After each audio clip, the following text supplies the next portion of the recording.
Welcome to Gomathi's kitchen. நம்ம இன்றைக்கி பார்க்க போகிறது முருங்கைக்கீரையை வச்சு ஒரு சாம்பார், ஒரு வித்தியாசமான டேஸ்ட்டில் சூப்பராக எப்படி பண்ணலாம் அப்படிங்கிறத பார்ப்போம். இந்த சாம்பாரோட நீங்கள் வத்தல், வடகம், வறுவல், பொரியலோடலாம் வச்சு சாப்பிட்றப்ப டேஸ்ட்டு சூப்பராக இருக்கும். எல்லா வகையாக கீரையும் வச்சு நீங்கள் குழம்பு செய்யலாம். இதுக்கு நான் இன்றைக்கி வாழைக்காய் வறுவல் வச்சு சர்வ் பண்ணியிருக்கிறேன். நம்ம சேனலில் ஆல்ரெடி நிறைய வகையான வறுவல் வெரைட்டிஸ், அதே மாதிரி குழம்பு வெரைட்டிஸும் நான் போஸ்ட் பண்ணியிருக்கேன். அதை நான் ப்ளேலிஸ்ட்லேயும் ஆட் பண்ணியிருக்கேன். உங்களுக்கு விருப்பப்பட்டால் அந்த ப்ளேலிஸ்ட்டை போய் செக் பண்ணிக்கோங்க. இப்போ நம்ம குழம்பு எப்படி செய்யலாங்கிறத பார்ப்போம். கோமதிஸ் கிச்சனை சப்ஸ்கிரைப் பண்ணாதவங்க சப்ஸ்கிரைப் பட்டனை ப்ரெஸ் பண்ணுங்கள். உடனுக்குடனே அப்டேட் வேணும்னா பக்கத்தில் இருக்க பெல் பட்டனை மறக்காமல் ப்ரெஸ் பண்ணிக்கோங்க. இப்போ குழம்பு செய்கிறதுக்கு குழம்பு பாத்திரத்தில் 1 டேபிள் ஸ்பூன் அளவுக்கு எண்ணெய் சேர்த்துருக்கிறேன். எண்ணெய் சூடானதுக்கு அப்புறமா கடுகு ஒரு 1/4 டீஸ்பூன் போட்டுக்கலாம். வெந்தயம் ஒரு கொஞ்சமாக சேர்த்துக்கோங்க. இது ரெண்டுமே நல்லா வெடித்து செவக்கணும். இதோடைய ஒரு 10 மிளகு சேர்த்துக்கோங்க. கீரை சாம்பாருக்கு நீங்கள் மிளகு போட்டு வெடிக்கிறப்ப அதோட ஃப்ளேவர் ரொம்ப நல்லாயிருக்கும். ஒரே ஒரு சின்ன சைஸ் கட்டி பெருங்காயம் சேர்த்துருக்கிறேன்.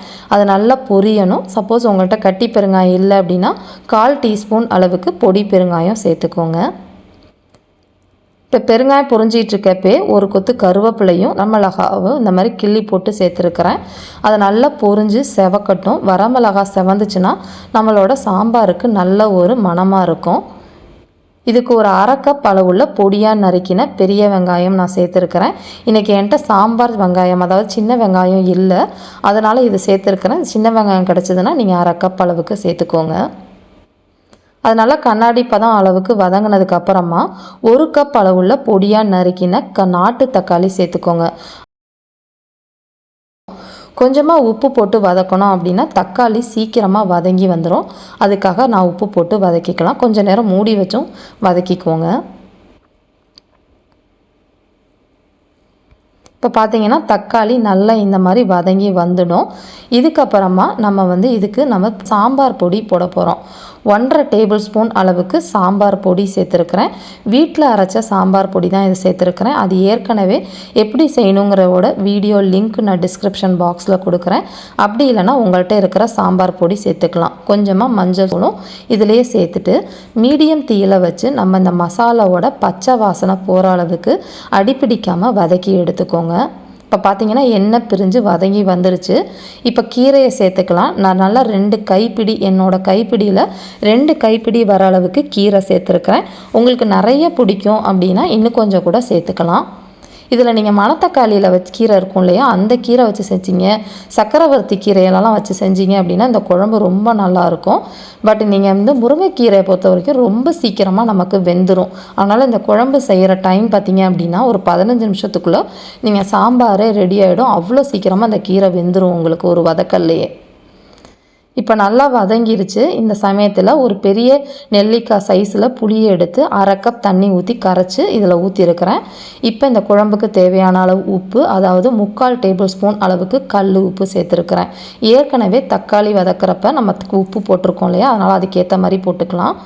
இப்போ நம்ம போட்டிருக்கிற மசாலாவும் நம்ம ஊற்றிருக்கிற புளி தண்ணியோட பச்சை வாசனையும் போகணும். அதனால் இப்போ இன்னொரு 1/2 கப் தண்ணி ஊற்றி நல்லா கொதித்து வர அளவுக்கு மூடி வச்சு வேக விட்டுக்கலாம்.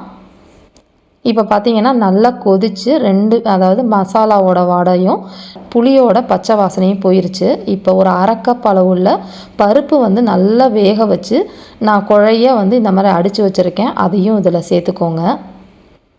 இந்த குழம்பு நல்லா திக்காகவும் இருக்கக்கூடாது, ரொம்ப தண்ணியாகவும் இருக்கக்கூடாது. அதுக்கேற்ற மாதிரி தண்ணி ஊற்றிக்கலாம். நான் இன்னொரு 1 கப் அளவுக்கு தண்ணி சேர்த்துருக்கிறேன். இப்போ பாருங்கள், குழம்போட கன்சிஸ்டன்சி இப்படி இருந்தால் சரியாக இருக்கும். இப்போ இதெல்லாம் கலந்து ஒரு 2 நிமிஷம் நல்லா கொதித்து ஒன்று சேர்ந்து வரட்டும். இந்த கீரை வேகிறதுக்காக இல்லை, சாமான்கள்லாம் ஒன்று சேர்கிற அளவுக்காக நம்ம கொதிக்க விட்றோம்.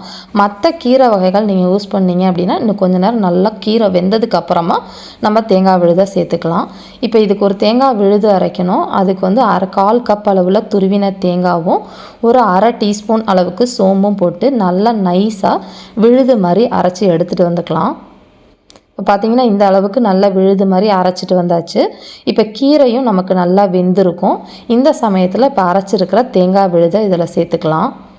இன்னும் கொஞ்சம் மிக்ஸி ஜாரில் தண்ணி ஊற்றி அதில் இருக்கிறதையும் அலம்பி சேர்த்துக்கோங்க. இப்போ பாருங்கள், குழம்போட கன்சிஸ்டன்சி இந்த மாதிரி இருக்கணும். அதுக்கேற்ற மாதிரி நீங்கள் தண்ணி ஊற்றிக்கலாம்.